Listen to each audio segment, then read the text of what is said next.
ಹೊಸ ವರ್ಷದ ಹಿನ್ನೆಲೆ ಬಿಎಂಟಿಸಿಗೆ ಕೋಟಿ ಕೋಟಿ ಆದಾಯ. ನಿನ್ನೆ ಒಂದೇ ದಿನ 5.5 ಕೋಟಿ ರೂಪಾಯಿ ಕಲೆಕ್ಷನ್. ವರ್ಷದ ಕೊನೆ ದಿನ ಬಸ್ಗಳಲ್ಲಿ 35 ಲಕ್ಷ ಮಂದಿ ಪ್ರಯಾಣ.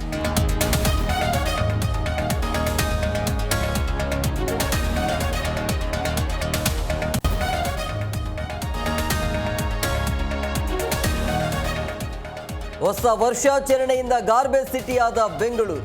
ಎಂಜಿ ರಸ್ತೆ, ಬ್ರಿಗೇಡ್ ರಸ್ತೆ, ಕೋರಮಂಗಲದಲ್ಲಿ ರಾಶಿ ರಾಶಿ ಕಸ. ನಿನ್ನೆ ಒಂದೇ ರಾತ್ರಿ 15 ಮೆಟ್ರಿಕ್ ಟನ್ ತ್ಯಾಜ್ಯ ಉತ್ಪತ್ತಿ.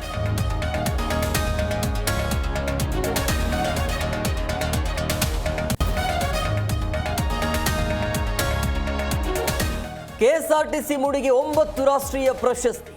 ಸಾರಿಗೆ ನಿಗಮಕ್ಕೆ ಆಡ್ ವರ್ಲ್ಡ್ ಶೋ ಡೌನ್ ಗೌರವ.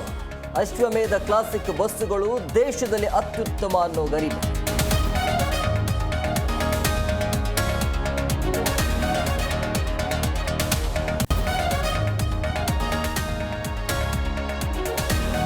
ಪ್ರಿಯಾಂಕ್ ಖರ್ಗೆ ರಾಜೀನಾಮೆ ಆಗ್ರಹಿಸಿ ಬಿಜೆಪಿ ಪ್ರತಿಭಟನೆ ಹಿನ್ನೆಲೆ ಬಿಜೆಪಿ ನಾಯಕರ ವಿರುದ್ಧ ಹೈಗ್ರೌಂಡ್ ಠಾಣೆಯಲ್ಲಿ ದೂರು ದಾಖಲು.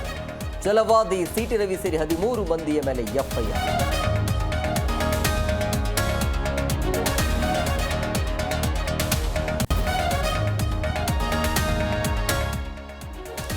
ರಾಜ್ಯದಲ್ಲಿ ಬಾಣಂತಿಯರ ಮರಣ ಮೃದಂಗ ವಿಚಾರ. ಸರ್ಕಾರಿ ಆಸ್ಪತ್ರೆಗಳಲ್ಲಿ ಬಾಣಂತಿಯರ ಸಾವಿನ ಸಂಖ್ಯೆ ಹೆಚ್ಚುತ್ತಿದೆ. ಮಹಿಳಾ ಆಯೋಗ ಅಧ್ಯಕ್ಷೆ ನಾಗಲಕ್ಷ್ಮಿ ಚೌಧರಿ ಕಳವಳ.